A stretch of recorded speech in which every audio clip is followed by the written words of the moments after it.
Bien, Soline Blanchard, donc la dernière communication sur le Conseil en égalité professionnelle, conflit de référentiel et structuration du marché. Bonjour à toutes et à tous. Donc j'ai la délicate tâche de clôturer cette journée bien dense.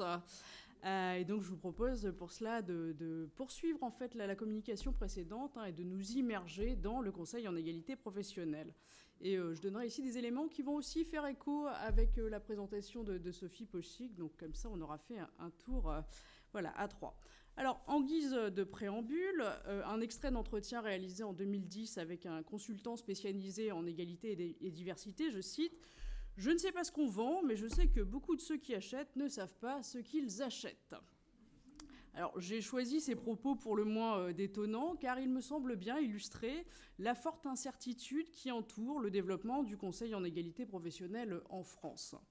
Alors, petit aparté, par conseil en égalité professionnelle, j'entends ici l'activité qui consiste à accompagner des tiers, donc des entreprises, mais aussi des administrations, des syndicats, etc., dans leur démarche de promotion interne de cette thématique, en élaborant des diagnostics, en formulant des préconisations, voire en participant à la mise en œuvre des solutions proposées. Alors concrètement, les interventions sont variées, la réalisation d'études, de formations, mais aussi l'appui à la négociation collective, l'élaboration de plans d'action, l'évaluation, etc. Alors, cette activité, elle a connu un fort développement depuis une dizaine d'années, dans un contexte marqué notamment par le renforcement des obligations légales, comme l'a rappelé Jacqueline Laufer.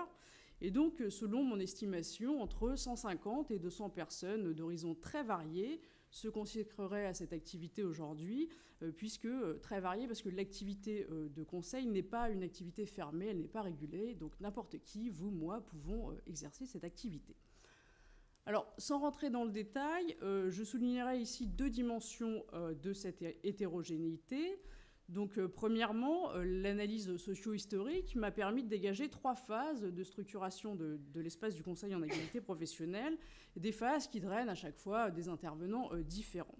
Alors tout d'abord, une phase de politisation dans les années 70, à partir des années 70, avec principalement des associations féminines et ou féministes qui sont entrées dans l'espace au nom des femmes et pour les femmes.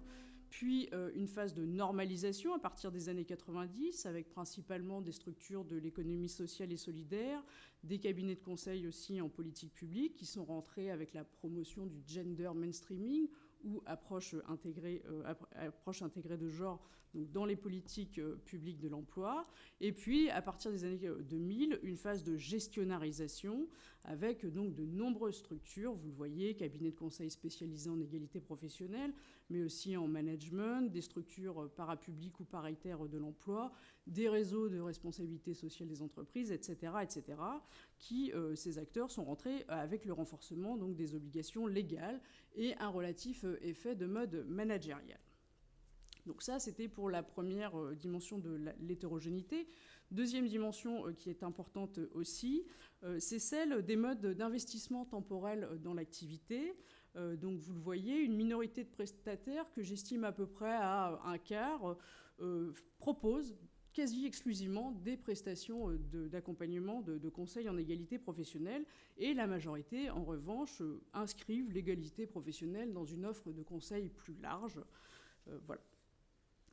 Alors voilà pour quelques rapides éléments de contexte et une définition générique du conseil en égalité professionnelle, mais à y regarder de plus près, définir précisément en quoi consiste une prestation de service en égalité professionnelle, eh bien cela s'avère bien plus compliqué qu'il n'y paraît. Quelle est la cible des prestations ? Quel est le contenu ? Quels sont les objectifs des interventions ? Quels sont les savoirs requis pour la réaliser, etc., etc. Eh bien, ce sont là autant de questions qui suscitent des réponses variées, voire imprécises ou confuses, tant du côté de l'offre que de la demande, d'où ma citation introductive. Alors, pour aujourd'hui, ma communication se propose d'aborder ce phénomène en se concentrant sur une seule dimension, je vous rassure tout de suite, donc une dimension particulière de cette incertitude, à savoir la conception de l'égalité professionnelle portée donc par les principaux protagonistes de ce marché. Et pour cela, je vais dérouler ma présentation en deux temps. très inégaux, je l'annonce tout de suite. Donc je présenterai d'abord plus longuement le conflit de référentiel qui traverse l'espace du Conseil en égalité professionnelle, ainsi que certaines incertitudes qui en découlent. Et puis, je mettrai plus brièvement en lumière l'existence de 2 segments qui structurent le marché de l'égalité professionnelle selon différents critères, dont, vous l'avez compris, la conception de l'égalité défendue. Avant d'entrer dans le vif du sujet, une petite précision méthodologique. Donc, cette communication, cette présentation s'inscrit donc dans le sillage d'une thèse de sociologie soutenue en 2013 et qui portait justement sur l'essor d'un espace du Conseil en égalité professionnelle en France. Et donc, pour mes recherches, je me suis appuyée sur un dispositif qui combine essentiellement 3 types de matériaux. Donc, l'auto-analyse d'une expérience de formatrice consultante en égalité professionnelle, l'analyse d'un large corpus de production orale et écrite indigène, et une centaine d'entretiens, dont 54 avec des consultants en égalité professionnelle. Alors, je précise juste que mes entretiens ont été réalisés donc avant le développement des territoires d'excellence, et on pourrait avoir un débat aussi sur l'évolution et la structuration du Conseil après. Alors, première partie, le conflit de référentiel. Égalité, mixité, parité, diversité, équité, discrimination, écart, complémentarité, etc., etc. La liste est longue. Et cela veut dire que le vocabulaire et les approches qui sont mobilisées par les prestataires diffèrent sensiblement, ce qui traduit une absence de consensus sur le sens donné à la notion d'égalité professionnelle. Alors, la pluralité des conceptions de l'égalité induit un conflit de référentiel que l'on retrouve de façon implicite dans le titre d'un ouvrage rédigé en 2007 par 2 intervenantes, dont vous avez la couverture à l'écran, « Les hommes, les femmes et les entreprises, vers quelle égalité ?» Alors, pour essayer de démêler cette question, je me suis inspirée de la typologie élaborée par Isabelle Giraud dans ses travaux sur les politiques sociales en France et au Québec. Et donc l'analyse permet de dégager 3 référentiels d'égalité professionnelle distincts qui sont portés par les consultants et qui sont ici présentés en colonne. Alors premièrement, le référentiel de l'égalité formelle est celui qui est le plus répandu et qui suscite un certain consensus. L'égalité est ici envisagée sous l'angle d'un traitement identique à garantir entre les individus. Donc on voit que ce référentiel est particulièrement prégnant chez les prestataires qui exercent dans des cabinets de conseil en politique publique, des structures parapubliques et ou paritaires de l'emploi et des réseaux professionnels et patronaux de la RSE. Le diagnostic, ici, il est largement construit donc, à partir du cadre antidiscriminatoire posé par les pouvoirs publics. Il repose sur les discriminations dont sont victimes les femmes au travail et dans l'emploi, ainsi que sur leur handicap, avec des guillemets, donc historiques ou culturels, par rapport aux règles du jeu économique. Alors, que vont cibler les prestations ? Eh bien, ici, elles vont prioritairement se donner plusieurs objectifs. Former aux stéréotypes de sexe et à l'égalité de traitement, neutraliser le potentiel discriminatoire des procédures RH, ou encore accompagner les parcours professionnels des femmes pour leur faire prendre conscience des modes de fonctionnement des organisations, ou encore développer et faire reconnaître les compétences des femmes au même titre que les compétences des hommes. Deuxième référentiel, le référentiel de l'égalité dans la différence, lui, il est véhiculé au sein de certaines entreprises spécialisées, mais aussi dans des cabinets de conseil en diversité et les majors anglo-saxonnes du conseil. Alors ici, l'égalité est envisagée sous l'angle de l'équivalence à réaliser entre 2 systèmes de valeurs, le système masculin et le système féminin.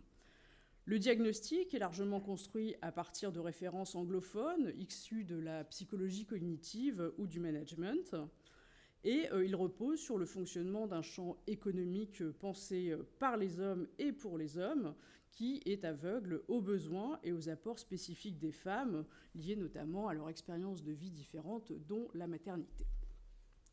Alors ici, les prestations vont prioritairement chercher à former aux différences entre les femmes et les hommes et à la gestion de la complémentarité entre les sexes, mais aussi à accompagner les parcours professionnels des femmes pour développer et faire reconnaître leurs compétences et qualités, ici spécifiquement féminines. Enfin, troisième référentiel, le référentiel de l'égalité formelle et réelle. Il est donc essentiellement porté par des prestataires venus des associations féministes ou des structures de l'économie sociale et solidaire, ou encore des entreprises spécialisées en égalité professionnelle. Ici, l'égalité est envisagée sous l'angle des conditions d'existence réelles et concrètes des individus. Le diagnostic est principalement élaboré à partir de productions francophones qui privilégient une analyse en termes de rapports sociaux de sexe ou de genre. Et ce diagnostic repose sur l'existence de rapports de pouvoir qui engendrent des inégalités systémiques entre les sexes au travail et plus largement dans toutes les sphères de la vie. Alors ici, les prestations, elles vont prioritairement chercher à former à l'analyse structurelle des inégalités, inégalités de sexe, mais aussi de race, de classe, etc. Et ces prestations vont aussi chercher à accompagner les femmes et les hommes dans leurs démarches respectives d'empowerment d'un côté et de disempowerment de l'autre. Alors, ces différentes conceptions de l'égalité, vous l'avez compris, elles coexistent au sein de l'espace du Conseil, mais elles sont aussi simultanément portées par les prestataires de services, et ce, tant à l'échelle individuelle des intervenants qu'à l'échelle collective des structures employeuses. Une même personne peut porter plusieurs référentiels, une même structure peut porter plusieurs référentiels. Et donc, ce qu'on voit, c'est que le référentiel omniprésent de l'égalité formelle, eh bien, il est fréquemment associé soit avec celui de l'égalité dans la différence, soit avec celui de l'égalité formelle et réelle. Alors, derrière ces combinaisons, qui sont plus ou moins conscientes, conscientisées, eh bien, on voit que se jouent des tensions autour de la reconnaissance ou non de l'existence de la différence des sexes. Lors des entretiens, une dizaine d'interviewés ont notamment exprimé explicitement des doutes et des hésitations au sujet de leur interprétation des différences biologiques, sociales entre les sexes. Est-ce que ces différences existent? De quelle nature seraient-elles? Si oui, est-ce qu'il faut les ignorer? Est-ce qu'il faut les constater? Est-ce qu'il faut les valoriser? Voilà les questions qui sont posées. Et dans les entretiens, il y a certains cas où des interviewés ont eux-mêmes mis en lumière pendant l'entretien leurs propres contradictions au fil des échanges, soulignant qu'à quelques minutes d'intervalle, ils avaient pu nier puis reconnaître l'existence des différences. Alors, un tel hiatus conceptuel au niveau du diagnostic, eh bien, se trouve un prolongement direct à l'heure de préconiser ou non certaines solutions comme la promotion du management au féminin, la promotion des actions positives, la promotion des quotas, voire aussi la valorisation ou non de la contribution de l'égalité à la performance économique.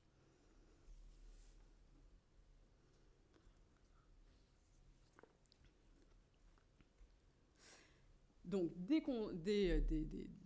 tensions, des dilemmes ressentis qui sont eux-mêmes fréquemment attisés lors des interactions avec les clients, des clients qui eux-mêmes rentrent dans la relation de service avec leur propre conception de l'égalité, souvent floue, plurielle, mouvante, et des clients qui rentrent aussi avec certaines appréhensions quant à la qualité des prestations achetées.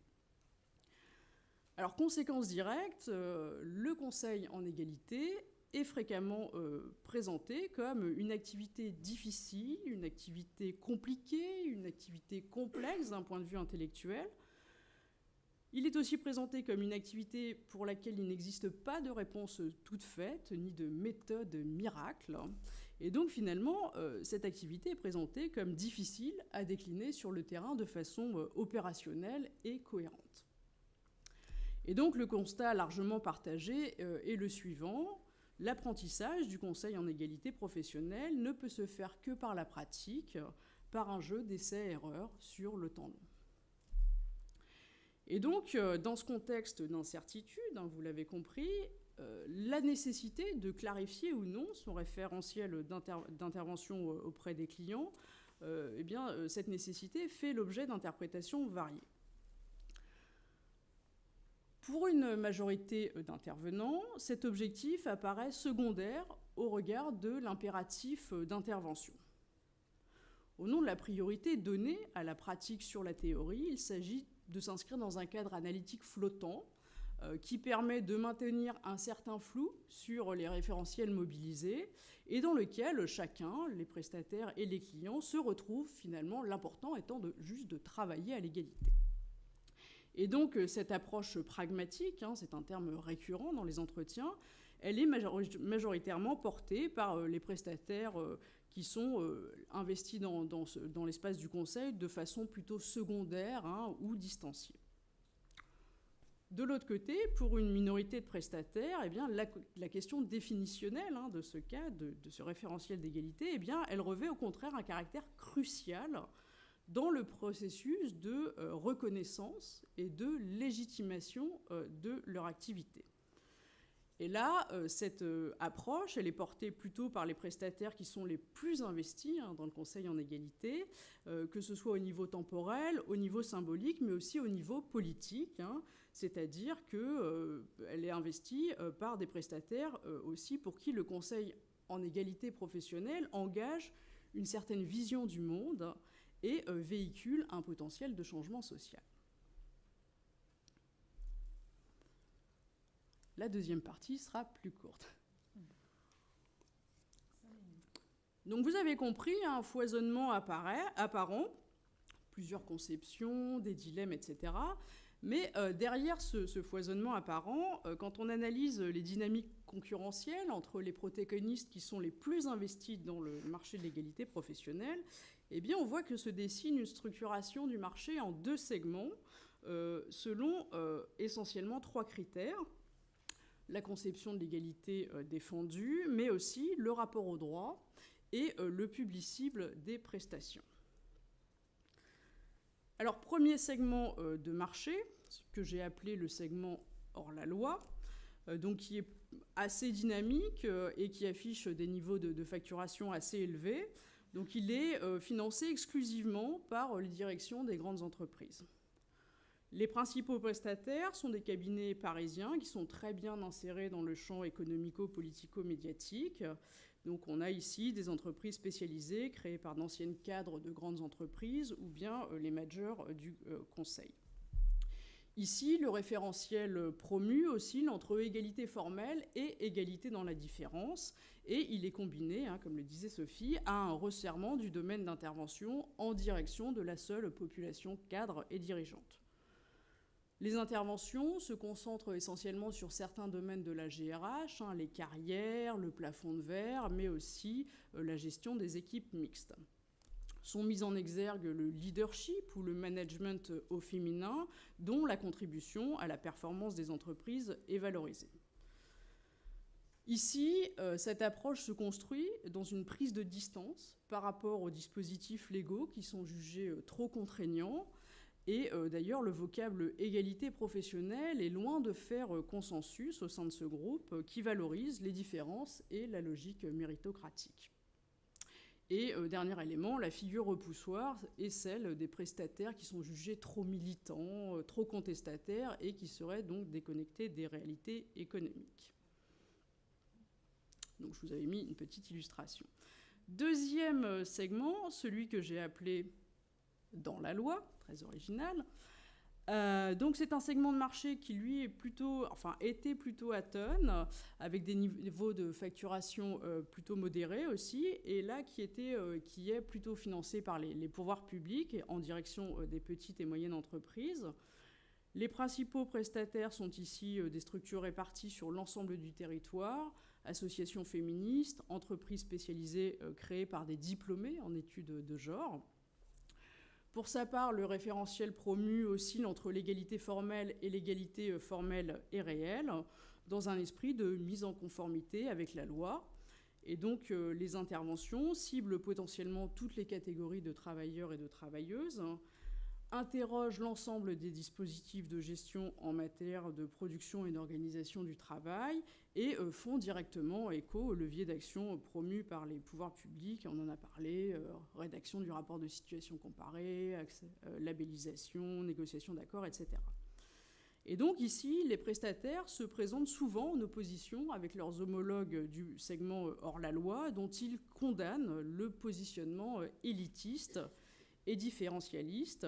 Et ce positionnement est ainsi jugé préjudiciable pour l'essor de l'activité de conseil en égalité professionnelle, et il est dénoncé en ce qu'il contribuerait à reproduire les inégalités de sexe. Conclusion. Au final, ce qu'on peut interroger ici, c'est la hiérarchisation qui existe entre ces deux segments, et on voit apparaître en fait une domination symbolique du segment hors-la-loi, puisque ces prestataires sont proches de l'élite politico-économique, et donc ce segment qui est positionné en marge du cadre légal et réglementaire, dans lequel est promue une égalité dans la différence, qui est focalisée sur le top management, eh bien, ça ouvre des interrogations quant au potentiel de changement social qui sont véhiculés par certaines prestations de conseil. Et là, on peut se demander si ces prestations n'alimentent pas finalement l'instauration d'une égalité à plusieurs vitesses, selon la taille de l'organisation et selon la catégorie socio-professionnelle des salariés, puisque la situation des femmes cadres s'améliorerait quand celle des salariés moins qualifiés et plus précaires stagnerait, voire régresserait. Mais bon. Merci.